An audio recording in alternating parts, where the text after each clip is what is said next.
They say if you walk a lonely road at midnight and the fog grows thick enough to swallow your footsteps, you might hear it before you see it. A low growl, soft at first, like the earth clearing its throat, then the scrape of claws, the gleam of eyes that don't blink. Some call it the black shuck, others the Barghest, but everyone who's seen it says the same thing. Once the black dog crosses your path, something in your life will change. Tonight, we walk that road together, through the centuries of shadow and superstition, through folklore's fiercest guardians and its most faithful monsters. This is the legend of the black dog and the human fear that shaped it. Welcome back, night travelers. I'm YLDragons, your guide through the folklore that prowls after dark. Tonight, we follow a phantom older than cities, older than nations, a creature made of smoke and omen, of loyalty and death. The black dog isn't a single beast. It's a breed of fear itself, a shadow that changes shape depending on the land, the weather, the watcher.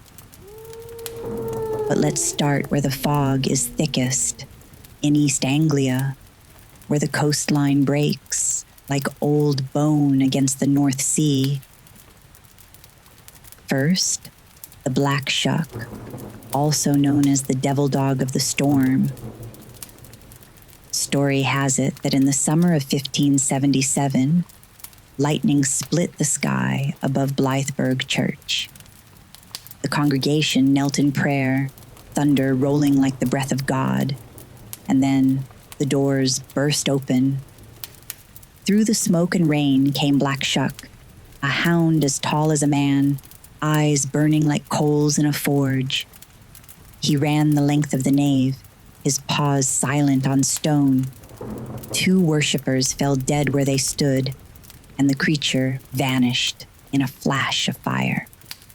When the storm cleared, the villagers found the oak doors scorched with deep claw marks. To this day, they call them the devil's fingerprints. And guess what? You can still see them today. But others said Shuck wasn't a killer at all, only a messenger. That when he appeared beside a traveler, padding along the coastal road through the rain, it meant death had already chosen its mark.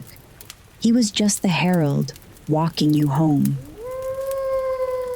Then we have the Barghest.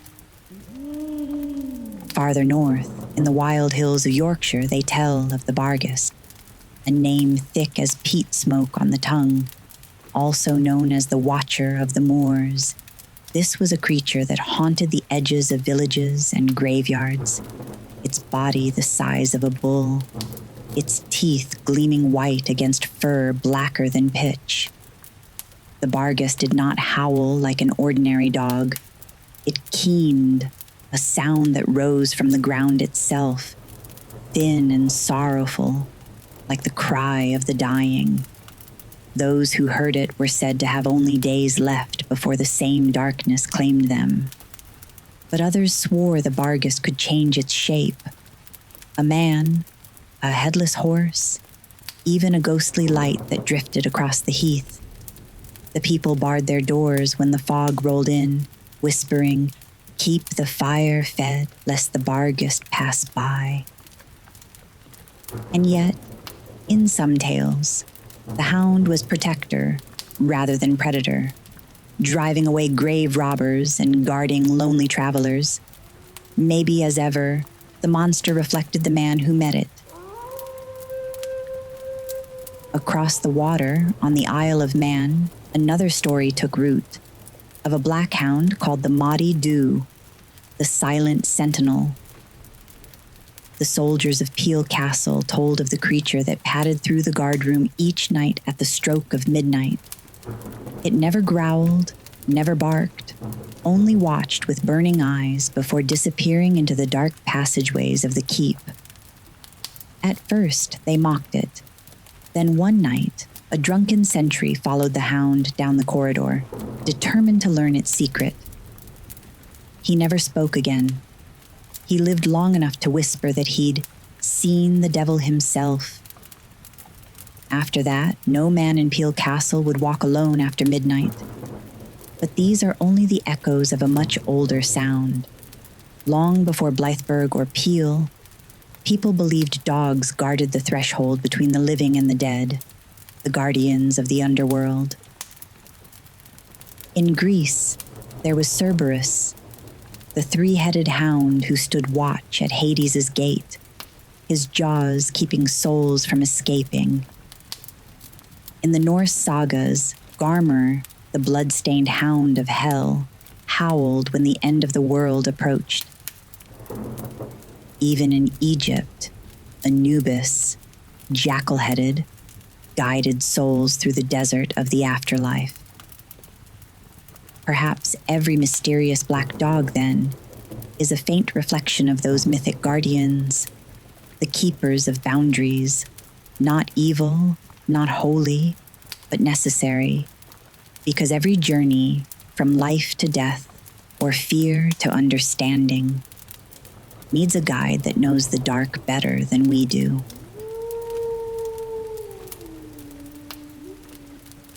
If the British Moors gave the black dog its shadow, the world gave it 1,000 faces. Wherever people walked between life and death, between safety and danger, something was waiting at the crossroads. For example, in the Highlands of Scotland, they feared a creature called the cooshie, the fairy dog. It wasn't black, but deep, deep green, the color of moss and grave grass. Massive as a bull calf, it prowled the misty hills, silent except for a single, bone-deep bark. That bark was the warning, they said, before it came for your soul. But to some, the cooshie wasn't a hunter. It was a herald, the fair folk's own psychopomp, come to carry those who had earned passage into the next world. Families would light candles at night to keep it away, not out of hatred, but respect, an acknowledgement that even death deserves ceremony. And over in Northern Europe, particularly Scandinavia and parts of Germany, there's another form, the church grim. When a new church was built, it was once tradition to bury a black dog alive beneath its foundation, a terrible sacrifice meant to bind its spirit to the grounds. That spirit became the church's eternal guardian, prowling the graveyard and howling at intruders or thieves. In those cold lands, the black dog wasn't a sign of doom, but sanctuary. It reminded people that even the sacred has shadows, and that protection often requires something or someone to stay behind in the dark.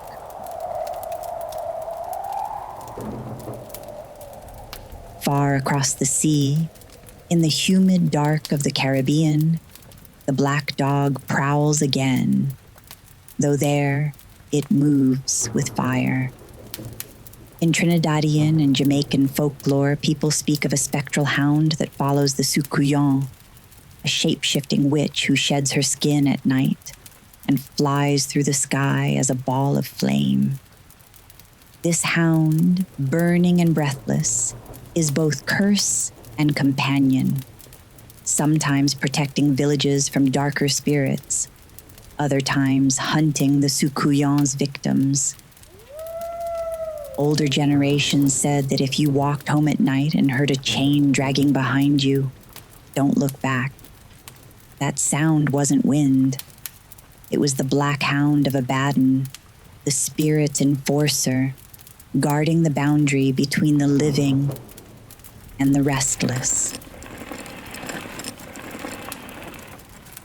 And then there are the crossroads. In folklore across the world, Europe, Africa, the American South.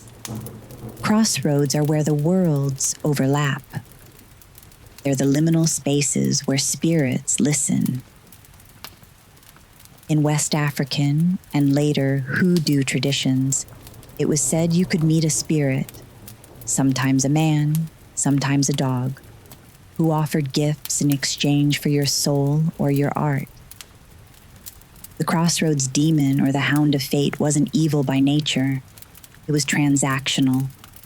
You wanted talent, fame, a voice like fire. The price was simply yourself. It's the same idea that drifted into American blues lore. Robert Johnson, guitar in hand at midnight, whispering to the darkness for inspiration and paying with eternity. Some versions say he didn't meet the devil at all. Just a black dog, sitting and watching as he played his song. Everywhere you go, the black dog stands between worlds, guardian, judge, guide. In one story, he drags souls to hell. In another, he protects them on their way to heaven. And maybe that's the truth hidden in all these tales. The hound isn't chasing us. He's leading us, making sure we don't wander too far from the path, even if we must walk through the dark to find it again. And while the legends of the black dog aren't as commonly spoken of these days, there is an interesting parallel in more recent folklore. You see, not every black dog haunts a churchyard or a storm-beaten coast. Some run beneath a hotter moon, far from the fog and cold of the English countryside, across the Atlantic. There's a legend that took root in the rich soil and rich traditions of the island republic of Trinidad and Tobago. There, though, the story changed shape. It grew teeth of its own. They call him Lagahoo. In Trinidad and Tobago, he's not just a spectral dog, but a shapeshifter, part man, part beast, eternally cursed to wander between worlds. By day, a man. By night, something else entirely. Villagers said you could hear him coming long before you saw him. The faint rattle of iron chains, the labored breath of something that shouldn't still be breathing. The Lagahoo runs with phantom hounds, wrapped in ghostly chains that shift with his mood. Some say he's condemned to bear those chains as punishment for crimes committed in life. Others say he wears them to bind the animal spirit within him, so it won't devour what's left of his humanity. And like the Black Shuck, the Lagahoo isn't a simple villain. He's something older, a reminder that no matter where the empire of night spreads, the stories follow us and change us. When enslaved peoples were brought to the Caribbean, they carried with them ancestral myths of transformation, of spirits that guard the threshold between body and soul. Those stories mingled with European legends of the black dog, of omens and punishment. And what emerged from that mingling wasn't just ghost. It was a mirror of history. The Lagahoo in the old stories can become anything: a calf, a horse, a black hound, even a headless man. But one detail never changes. Wherever he runs, he carries those chains. And if you meet him on a lonely road, you don't run. You don't speak. You bow your head and whisper a prayer of forgiveness, not for yourself, but for him. Because in Trinidadian folklore, the Lagahoo isn't a herald of death. He's the embodiment of penance, a restless soul working off his sins night after night until the chains finally fall away. So perhaps the black dog didn't die when it left the foggy moors of England. Perhaps it sailed across oceans, slipped between languages, and found a new home in the Caribbean night, trading graveyards for cane fields, but keeping its purpose the same. Not a destroyer, a reminder that even in the darkest places, the human spirit can still transform, and the wild will always find its way home.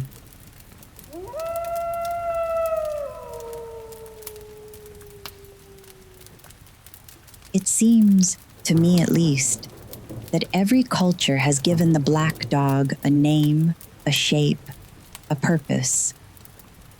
But strip away the smoke and the superstition, and you start to see something far more familiar. Because this creature, it isn't just out there on the road. It walks with us. In old folklore, the black dog marked those who carried sorrow, guilt, or grief too long. It followed the weary, the sleepless, the ones who had lost their way home. Not to punish, but to witness. As though the universe, seeing our burden, sent a companion forged of shadow to carry a piece of it for us. Writers and wanderers still speak of it. The English poet Samuel Johnson once described his melancholy as a black dog that follows close at heel. Centuries later, Winston Churchill borrowed the same phrase to describe his depression. A loyal, unwanted companion he could never quite banish. And so the myth found new breath, not as monster, but metaphor. The black dog became the shape we give to the mind's darkness. Fear we don't speak of, loss we haven't faced, instincts we pretend we've tamed. In Jungian terms, it's the shadow self, the part of us that holds everything we repress. The dog, after all, is loyal. It stays. It doesn't vanish just because we lock the door. It waits until we're quiet enough to hear its breathing again. Maybe that's why so many stories describe the hound appearing when someone is alone. A moment of reckoning, when the world grows still and the past catches up. The eyes that glow red in the dark might not be warning you of death. They might be asking you to finally look at the part of yourself you keep buried. And when you do, when you face it, the fear changes shape. The growl softens. Sometimes the dog simply turns and walks ahead, as if to say, "Follow me." Because facing your shadow doesn't destroy it. It domesticates it. Maybe that's the lesson hidden in centuries of howling myths. The beasts we fear most aren't out there in the dark. They're the ones we carry inside, waiting for recognition. And once we name them, they guard us instead of haunt us.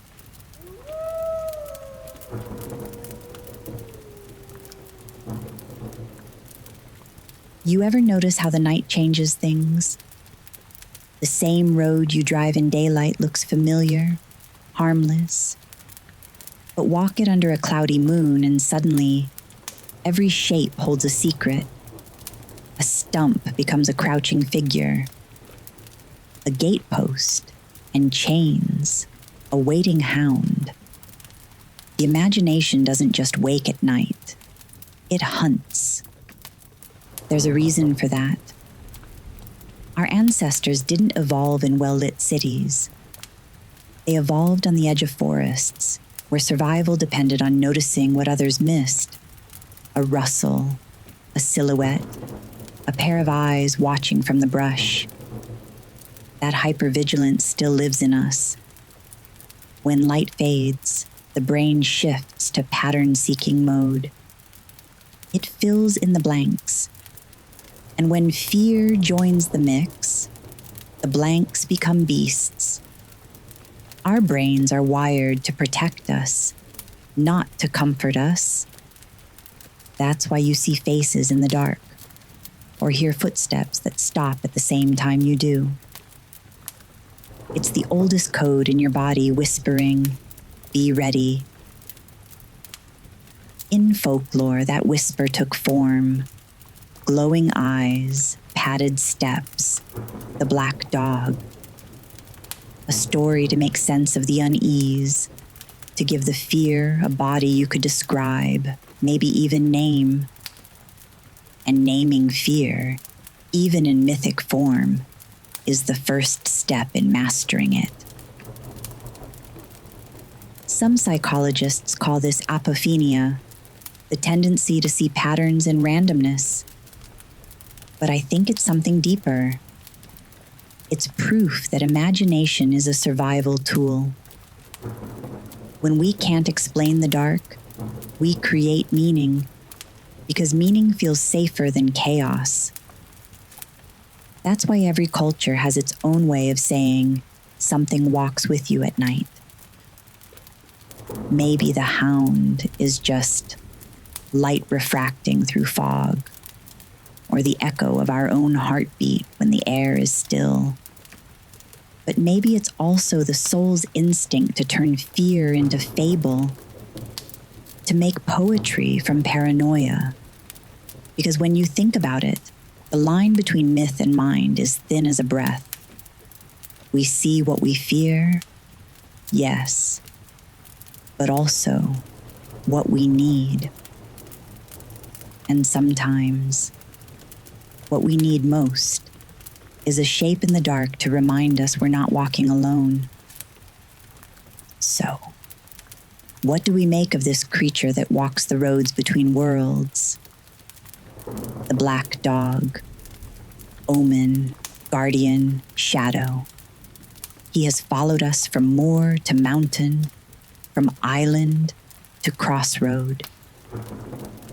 He's been chained to the gates of hell and carved into church doors, feared by travelers, comforted by poets, and dreamed by every soul who's ever stood too long at the edge of something they couldn't name. Maybe he's not chasing us at all. Maybe he's waiting.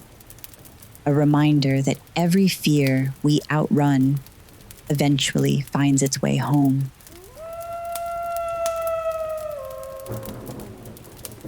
Picture it for a moment.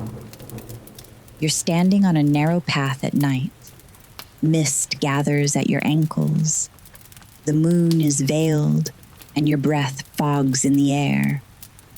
And there, at the bend of the road, two eyes catch the light. Not red with rage, not gold with hunger, just steady, watching. What do? Do you run? Do you turn back?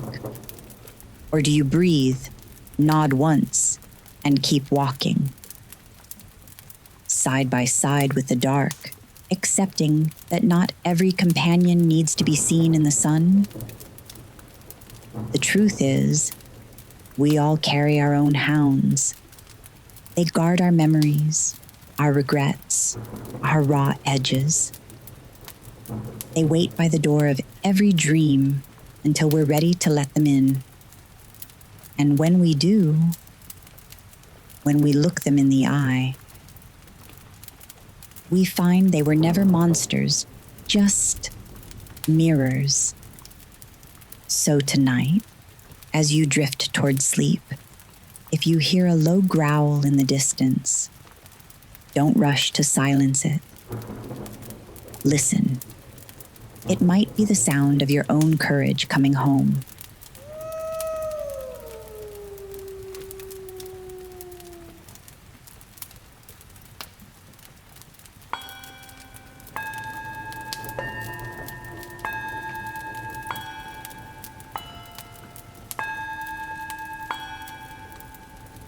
Thank you for wandering through the dark with me tonight, traveler. It's been a privilege to guide you through another night on Dusk and Dreams. If this podcast helps you find peace, spark creativity, or simply offers a moment of captivating escape, please consider following or subscribing wherever you listen. Your support helps us build this community of night-minded souls. We're available on all major podcast platforms, including Spotify, Apple Podcasts, iHeartRadio, and Amazon, as well as many others. To learn more about the show or connect with me and the Dragons Dusk and Dreams team, visit our website at breakgrid.com or follow at Yarrow Diamond on Instagram. If this story stirred something in you, a chill, a question, a strange comfort, be sure to share. Send me a message, post a comment, or send ideas on what you'd like to hear more of. Perhaps your story will be one of our future episodes. After all, we're building this lantern-lit circle together, one shadow, one story at a time. And be sure to tune in next episode for another Tuesday night Twilight practice. I'll return to my more practical side with a thoughtful exploration of dreams that shaped history, night visions of the greats. From Lincoln's dream of his own death to Mary Shelley's nightmare that birthed Frankenstein, we'll journey through history's most powerful nighttime visions and the science of dream incubation that still fuels creativity today. And then, in our next myth-based episode, I return as YLDragons for another Friday Night Folklore episode. We'll step into the haunted voice, ghostly echoes and sounds that linger. From phantom choirs to whispering walls, we'll fly through eras and follow the echoes that refuse to fade and discover why sound carries memory longer than sight. Until then, walk softly, breathe deeply, and if you meet a shadow with glowing eyes on the road, nod to it. It's been keeping watch longer than you know. And as always, don't hesitate to share your secrets with the Velvet Vault of Night. After all,